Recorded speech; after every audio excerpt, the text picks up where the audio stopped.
Hey guys, it is April from Getting Hygge With It. Long time no see. We are doing part 2 of the September book haul.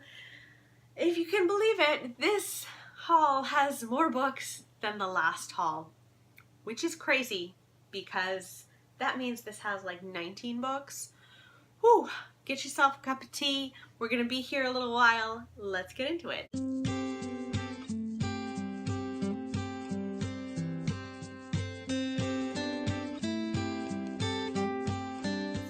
First two books that I need to talk to you about were kindly sent to me from Simon & Schuster Canada.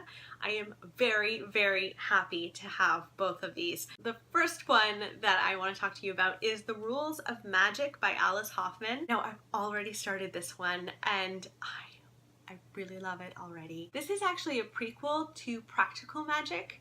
I've never read that. And I'm kind of glad that I'm starting here with the prequel, and then I can move on to Practical Magic after. This one is coming out on October 10th. So I'm already starting it and really liking it. I'll definitely do a review for you later. This is about the Owens family who are cursed. All of the women of their family who fall in love, their lovers end up dying. This follows our two sisters that appear in Practical Magic, but this is kind of their childhood. Their mother doesn't really want them to kind of find out that they're magical, that they are actually witches. And so she has very strict rules. No walking in moonlight, no red shoes, no wearing black, no cats, no crows, no candles, no books about magic. And most importantly, never ever fall in love. Oh my God. I'm already loving it. Okay, moving on. I also received Manhattan Beach by Simon & Schuster. Now, if you have watched the Sweet Autumn Read series, you will know that this most definitely featured in that. This is a historical fiction book about a girl whose father goes missing right around the war, and she wants to know why he left her and if he left her. Now, Jennifer Egan wrote A Visit from the Goon Squad, which is actually the next book that I picked up, spoiler alert. But yeah, so I'm so insanely excited to read this. This one is coming out soon. It's coming out on October 3rd. So keep your eyes peeled. It sounds amazing. I read just like the first couple of pages of this and yes, it's gonna be awesome. So thanks again to my friends over at Simon & Schuster Canada for sending them along. Very eager to read them.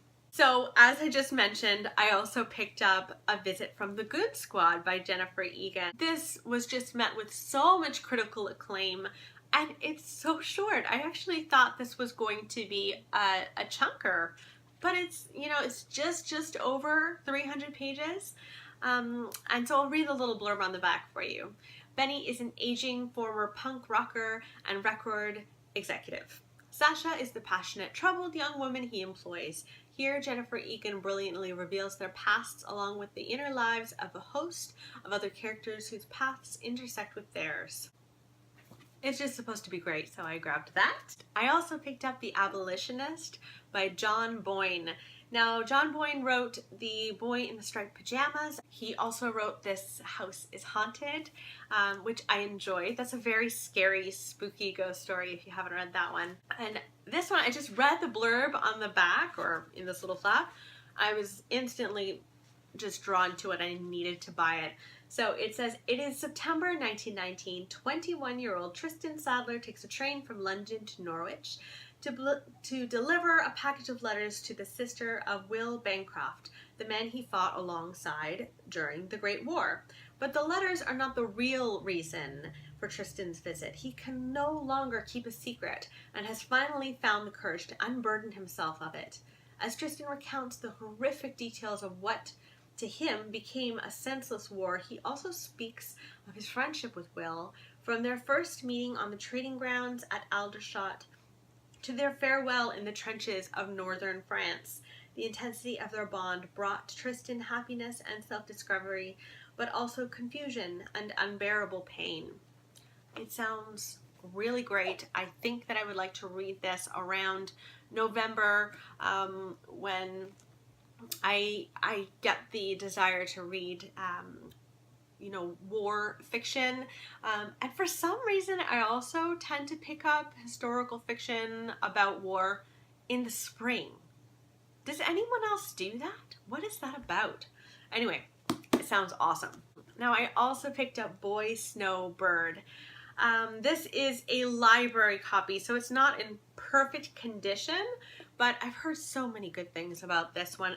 This is a Snow White retelling, I believe. And there aren't a lot of Snow White retellings. Am I completely wrong? Because there seem to be like tons of Beauty and the Beast retellings, but not Snow White, which is odd. So it's a retelling that takes place in 1953 in Massachusetts. That's all I really need to know. I'm in. Boy Snowbird. This next one I picked up because of Annie and Chris over at the From the Front Porch podcast, which I love. It's fast becoming one of my favorite podcasts.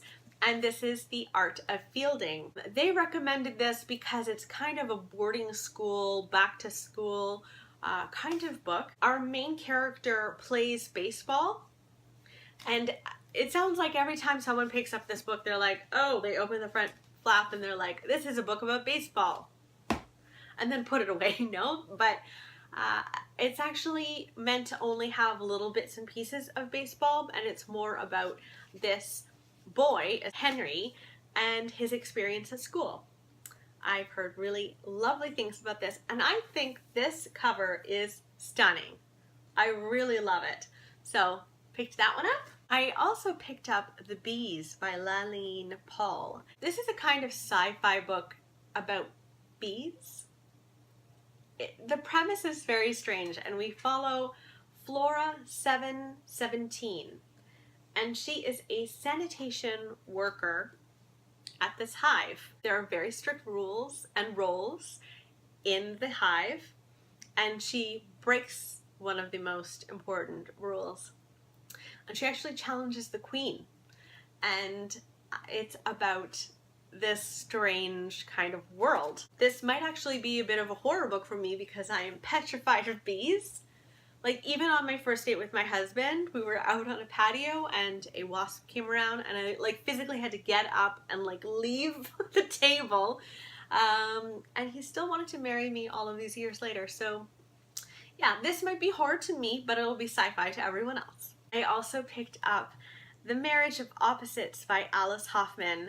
Now, as I just mentioned, I've already started reading The Rules of Magic by Alice Hoffman, and I'm loving it.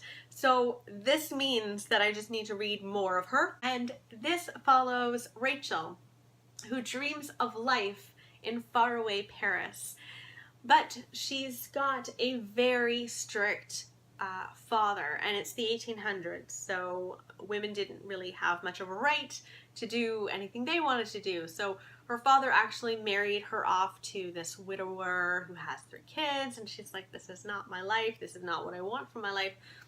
And her husband very suddenly dies. But her husband's very young nephew, Frederick, arrives in town, and I believe that they create this romantic relationship, and I believe they moved to France together. It just sounds really interesting, and it sounds like a very feminist book, so I'm eager to read this. Next, I picked up Slade House. This is meant to be a really weird and wacky horror story. I don't know what would make you not buy this after reading the back, so keep your eyes peeled for a small black iron door. Down the road from a working-class pub, along a narrow brick alley, you just might find the entrance to Slade House. A stranger will greet you by name and invite you inside. At first you won't want to leave. Later you'll find that you can't. Every 9 years, the residents of Slade House extend an invitation to someone who's different or lonely, a precocious teenager, a recently divorced policeman, a shy college student. But what really goes on inside, for those who find out, it's already too late. Ba ba ba! Like perfect fall read, yes? Sounds so good. One of my coworkers gave me this next one, and it is Yes Please by Amy Poehler. Now, everybody loves Amy Poehler. She's kind of taken it upon herself to really try to empower young women and young girls, which I just respect about her, and she's hilarious. I read Tina Fey's book and just could not stop laughing throughout it, and since they're besties, I feel like this is going to be right up my alley, so yes please. I also picked up Life of Pi. Now, I don't know why I didn't own Life of Pi already. I've already read it and really enjoyed it. It is about a little boy who is on a journey on a ship, and the ship goes down and he survives, but he's on this raft with several circus animals. There is a tiger. I'm trying to remember what other animals were on this. I think there was a donkey. Anyway, there's a bunch of these animals, and what would you do if you were in that situation? I really remember enjoying this book. I did find some of the animal scenes really, really difficult to read. I am an animal lover, and there is definitely violence towards animals in here, so if that is a red flag to you, just know that it's here, and maybe you can skip a couple of pages to, you know, avoid it. But it's beautifully written, and I needed to have it on my shelf. So yes, Life of Pi. I also picked up Lilian Boxfish Takes a Walk. Now this was on Russell's channel over at Ink and Paper blog. He seemed to really love this, and it's because it's about an old woman. Lillian was a copywriter in the 1930s in New York, which was incredibly hard to do as a woman. So she's this larger-than-life woman, and she's, I believe, reflecting on her life now that it's 1984. She's 85 years old, and she's reflecting on her life. And I like the sounds of that, so picked that one up. I also picked up the next one because of Russell. He just has that effect on me. I just can't help myself. So I also picked up The Paris Wife by Paula McLean. In this book, we meet very famous writers that we already know. So there's F. Scott Fitzgerald, and of course Zelda, his wife, is involved here. There's Gertrude Stein and Ezra Pound. And this follows Hemingway. And I usually really struggle with famous people being written about in fiction now. I don't know what it is, but it's just usually not a storyline that I want to read. However, Russell said that this was absolutely amazing and that I should pick it up, and so I did. I also picked up The Girl Before by J.P. Delaney. Now this was a huge thriller this summer, and it's about a girl who moves into this gorgeous home. Like, it is gorgeous. However, you can only be a tenant there if you follow very strict rules, and some of these rules are very strange. Like, you can't have books, you can't have throw pillows, you can't have photos or clutter or anything personal. And so she moves into this place, and you know, she's grateful, but she also gets this feeling like this is just weird. And she starts thinking about who was the girl before that lived here, and she finds out. I also grabbed The Smell of Other People's Houses. Now, if I'm not mistaken, I believe this is YA, which makes me very nervous because I don't usually like YA.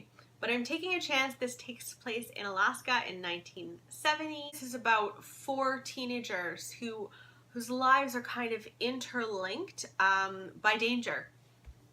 So I'm hoping that it's good. A lot of booktubers have been raving about this on BookTube over the summer, so I'm really hoping. Have you read this? Let me know in the comments below if you've read it and liked it or not liked it. I'm nervous. Now, I also picked this next one up kind of on a whim. This is Little Bee by Chris Cleave. Chris Cleave recently wrote Everyone Brave is Forgiven, which is a historical fiction book that I have on my shelves that I haven't read, but I saw this and I've heard good things about this, but I don't even know what it's about. All it says here is, this is the story of 2 women. Their lives collide one fateful day, and one of them has to make a terrible choice, the kind of choice we hope you never have to face. 2 years later, they meet again. The story starts there. I don't know. I also picked up A Train in the Winter. Now, I think this is actually nonfiction about women during World War II. It says in January 1943, 230 French women resistors were rounded up and sent to Auschwitz. And apparently this is about some of the survivors and their relationships and how they survived. I have been meaning to read this for a very long time, and when I saw this I had to pick it up. I also picked up The Sense of an Ending. This has recently been turned into a movie, if I'm not mistaken, and it is a tiny little book. I think it's less than 200 pages. Yes, far less than 200 pages. And it is about love and loss. And I'm definitely going to have to read this when I'm in a good place so that I'm not just a basket case, because I feel like this one's going to make me cry. I also picked up Don't You Cry, which is about a girl who just vanishes, essentially, and she leaves a letter addressed to My Dearest. And her roommate, Quinn Collins, finds that letter and he starts to wonder where his roommate has gone.